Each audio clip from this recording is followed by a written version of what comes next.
नमस्कार, मैं पायल बंसल फिर आपके सामने हाजिर हुई एक नई कहानी के साथ में। एक बार क्या होता है कि एक चोर होता है, उसका प्रतिदिन कुछ ना कुछ चोरी करके ही अपना नियमित रूप से अपना रोज का कार्य चलता है।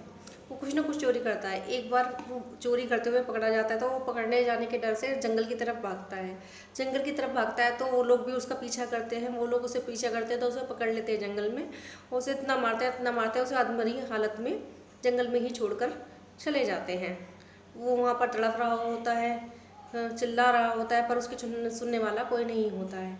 धीरे धीरे उसकी आवाज़ धीमी होने लगती है, सांसें थमने सी लगती हैं। तभी वहाँ से एक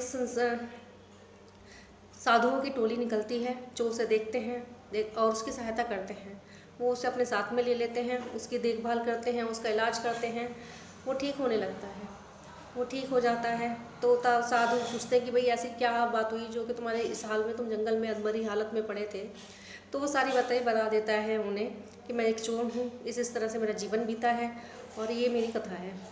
तो साधु कहते हैं कि चलो अब तुमने पीछे के जीवन में जो भी कुछ किया है उसे भूलते हुए तुम हमारे साथ रहो, हमारे साथ सत्संग करो, हमारे साथ पूजा पाठ करो, तो भगवान सब अच्छा करेंगे।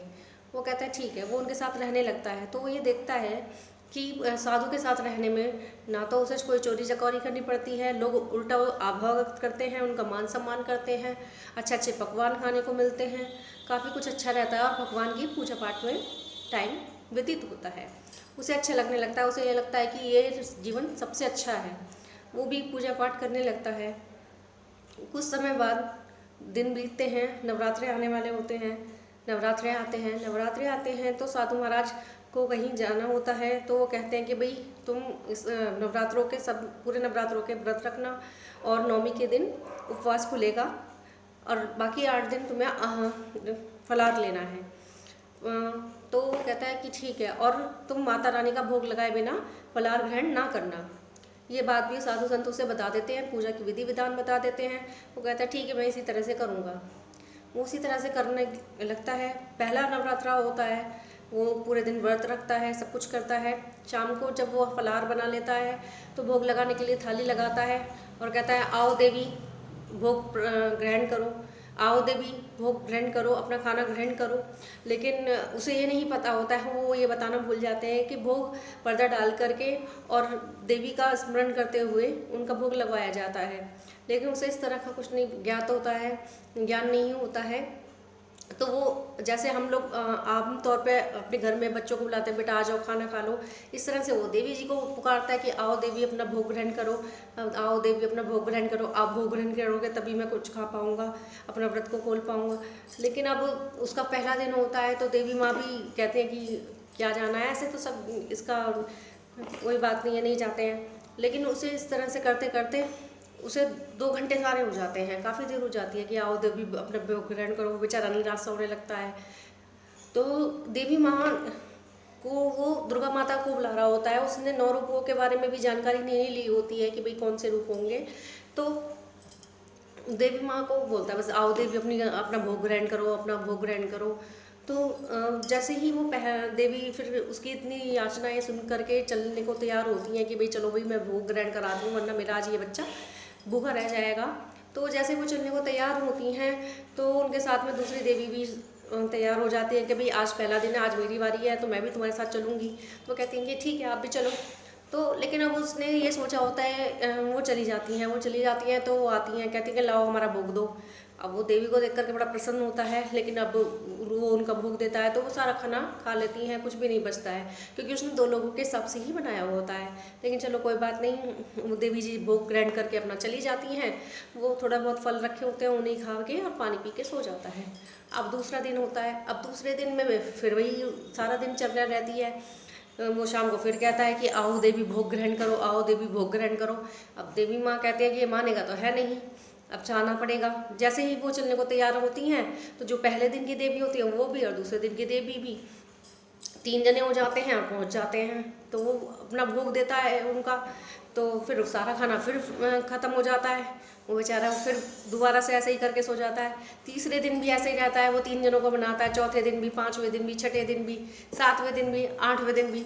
अब 9वें दिन क्या होता है कि उसको ये बताया गया होता है भी कन्या भी जमानी है और माता का भोग भी बनाना है और अब उसके बाद में आपको अपना खाना खा लेना है। अब जब ये बात होती है कि खाना खा लेना है तो वो बहुत ज़्यादा फ्रस्ट्रेट सा हो जाता है इन 8 दिनों में कि भाई मैं तो इतनी मेहनत से पूजा पाठ कर रहा हूँ, खाना बना रहा हूँ, सब कुछ है, अब मैं जितने लोगों का बनाता हूँ उससे ज़्यादा देवियाँ चली आती हैं। मुझे तो गुरुजी ने ये नहीं बताया था कि भाई इस तरह से देवी आएंगी। उन्होंने तो कहा था कि सिर्फ देवी का भोग लगा देना फिर खाना खा लेना, तो एक देवी आनी चाहिए थी। लेकिन अब वो 8वें दिन में आकर के इतना फ्रस्ट्रेट हो जाता है अष्टमी वाले दिन तक में कि वो 9वें दिन जब उसे कंजिकाओं के लिए और देवी के भोग के लिए बनाना होता है तो वो कुछ नहीं बनाता, आराम से बैठा रहता है और ना भोग के लिए बुलाता है देवी जी को कि आज अपने आप आएंगी, जब बात करूँगा तब देखूँगा कि कितने लोग हैं उस हिसाब से बनाऊँगा। अब देवी जी आती हैं, उसके बुलाने पर वो कह देता है आओ देवी अपना भोग ग्रहण करो। तो देवी जी आते हैं तो कहती है लाओ भोग दो, कि जी भोग वो कुछ नहीं है, आज तो आप ही बनाएंगी और आप ही खिलाएंगी। आज मैंने नहीं बनाया क्योंकि मुझे पता तो होता नहीं है कि आप लोग कितने आने वाले हैं। तो देवी जी मुस्कुराते तो हम ही बनाएंगे और हम ही खाएंगे। हाँ अब 8 दिन मैंने बना के खिला दिया, वो आपको बनाना है। तो देवी जी मुस्कुराते हुए रसोई की तरफ चल पड़ती हैं। अब वो देवी जी हैं, देवी जी तो भैया देवी जी खाना बनाए तो उसकी तो खुशबू भी अलग और सब कुछ अलग। साधु लौट करके आ रहे होते हैं तो दूर दूर तक खुशबू जा रही होती है। कहते हैं भैया आज तो बड़ा ज़बरदस्त खाना बन रहा है, क्या बात है, और बड़ी ज़ोर ज़ोर से आवाज़ें भी आ रही हैं। फिर वो आकर के पास कुटिया के पास आकर के देखते हैं तो वो तो बाहर ही बैठा होता है आराम से ऐसे करके। तो वो उससे पूछते हैं कि भैया रे जब तुम यहाँ बैठे हो तो खाना कौन बना रहा है, और खुशबू भी बहुत लाजवाब आ रही है, तो खाना कौन बना रहा है गुरुदेव? आप तो क्या कहते देवी को बुला लेना, भोग लगा लेना, और मेरे साथ तो रोज़ ऐसा हो रहा है और आज मैंने गुस्से में बनाया नहीं, आज देवी जी ही खाना बना रही हैं। सारी देवियाँ लगा दी आज मैंने खाना बनाने में कि बनाओ जी, मुझे तो कन्या भी जिमानी है, मुझे खुद को भी खाना है, आपको भी भोग लगाना है, तो बनाओ आज आप ही खाना बनाओ। अब साधु यही कहें कि भैया ऐसा कैसा हो सकता है, हम तो इतने सालों से पूजा पाठ करते आ रहे हैं और ये चोर एक चोर होकर के इतना आगे बढ़ जाएगा कि उसे देवी जी दर्शन भी दे देंगे, उसके लिए खाना बनाएंगी। अब वो झाँक करके देखते तो वास्तव में ही सारी 9 की 9 देवियाँ रसोई में लगी पड़ी हैं।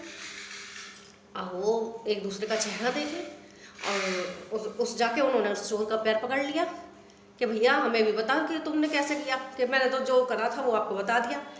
अब इस बात पे एक साधु महाराज बिगड़ गए, वो जोर जोर से चिल्लाने लगे भाई ये तो कोई बात नहीं होती, कि हमने तो इतनी पूजा पाठ की, इतना टाइम दिया, इतना सब कुछ करा, हमें तो कभी देवी माँ ने दर्शन नहीं दिए, इसे तो दर्शन इसके लिए खाना भी बना रही हैं। तो फिर माता रानी बाहर आती हैं निकल करके, तो कहती हैं कि साधु जी मैं तो भाव की भूखी हूँ, पूजा पाठ किसने कितना किया कितना नहीं मुझे नहीं पता, तुम तो इसे बता के चले गए भोग लगाना है, और वो बेचारा 2 घंटे तक आओ देवी भोग लगाओ। पहले तो हमने सोचा नहीं जाते कोई नहीं कर लेगा, लेकिन वो उसका तो 2 घंटे तक यही आओ देवी भोग लगाओ, आओ देवी भोग लगाओ। तो हम तो इसके भोग के बुलाने पर बहुत ज़्यादा मोहित हो गए और इस पर कृपा कर दी हमने। ये तो अपनी अपने भाव की बात है, अपने अपने बुलाने की बात है, किस पे किस कैसे भी कृपा हो जाए, हम इससे खुश थे, हमने कृपा कर दी। अब आप भी आ गए तो वो हम अब भोग लगाते हैं और आप भी अपना भोजन ग्रहण करें। तो इस तरह से देवी के हाथों का बना प्रसाद उन सबको ग्रहण हुआ और उसकी मनोकामना पूरी हुई और भोग भी देवी माँ ने बहुत अच्छे से स्वीकार किया। तो आप लोग भाव को देखिए, ये मत देखिए कि हम क्या हैं। आप अच्छे मन से सच्चे मन से पूजा कीजिए, माता रानी आप पर कृपा करेंगी। अगर आपको मेरी बात समझ में आई और अच्छी लगी हो कहानी तो कृपया लाइक शेयर कमेंट कीजिए। धन्यवाद।